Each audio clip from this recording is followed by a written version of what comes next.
guys, ako nga pala si Drazen, gumagawa ng mga video about sa buhay ko, sa araw-araw na ginagawa ko bilang isang may kapansanan sa buhay at makapagbigay na rin ng inspirasyon sa inyo at sa kapwa ko rin na may kapansanan. At kung na-appreciate nyo yung ginagawa ko sa video, don't forget to subscribe, like, and click the notification bell para maging updated ka sa aking mga susunod na video. Thank you and God bless to all.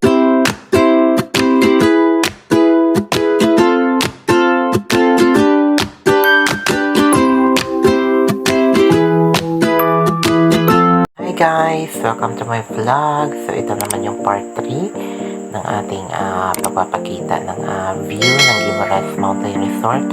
So ito yung kanilang aquarium. Ayan, may mga magagandang isda sa loob ng aquarium. So ayun yung nasa ilalim, guys. Yan yung tinatawag dito na pagi. At ewan ko kung ano pang uri ng isda dyan, pero yung kilala ko lang dyan is koi, pagi, at saka ng arwana. Ewan ko kung ano yung mga pangalan pa dyan. So ayan guys, napakaganda ng kanilang mga isda. Yung iba namumula yan sa mga Japan at iba't ibang lugar na talagang binili nila para merong yung mga tao na panonoorin dyan sa kanilang restaurant. So yung kanilang aquarium dyan nakalagay sa sa restaurant ng kanilang kinakainan. So napakaganda talaga ng view ng kanilang aquarium. So ayan yung iba't ibang uri ng kanilang mga isda, iba't ibang kulay. So napakaganda talaga ng kanilang aquarium. At merong malalaking isda, merong din maliliit, magaganda pa yung mga kulay nila. So yun na nga guys, at maraming salamat sa lahat na nandito sa aking premiere, sa walang sawang pagsuporta sa aking channel, sa tuwing ako'y may live at may premiere. To all my team, viewers, supporters, and all my friends, maraming salamat sa inyong lahat sa walang sawang mga sumusuporta sa tuwing ako ay may live at saka may premiere. So sa lahat na nagbibigay ng blessings sa aking channel, thank you so much everyone. At sa lahat na tumutulong sa akin, maraming salamat sa inyong lahat. And wish ko lang ay sana may katutunguhan yung pagiging vlog natin dito. At yun, tiwala lang kay Lord.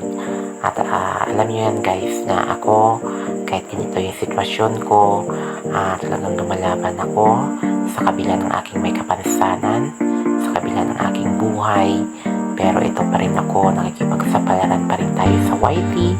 And I hope sana may matutunguhan yung ating pagiging vlogger.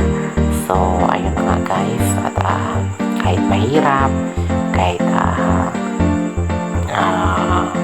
lahat ng pagsubok at lahat ng kahit sabihin na natin yung kumbaga yung kahit yung sabihin na natin na yung sa medyo natin na problema, pero kinakaya pa rin natin.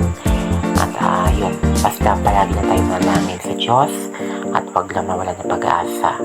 So ang goal ko lang sa aking pag-vlog ay gusto ko lang makapagbigay ng inspirasyon sa kapwa ko may kapansanan at sa lahat na nakakapag-appreciate ng aking sa aking mga video at sa aking pag-vlog. So ayun na guys, ligyan natin yung pagi. Ayan, ano siya guys, lumalangoy siya ng pataas. So ayun, napakaganda talaga ng pagi. So napakaganda talaga yun guys. Buti na lang sa pag-video ko at nagpapakitang dilas yung pagi dyan. At nakita naman dyan guys na napakaganda talaga yung isda at iba't ibang kulay. So yun lang guys, hindi ko na patatagalin pa yung aking pasasalita at ayun, sana na masaya kayo sa inyong panonood sa aking premiere. At mag-ingat tayo lagi. God bless always sa atin lahat at maraming salamat sa inyong lahat.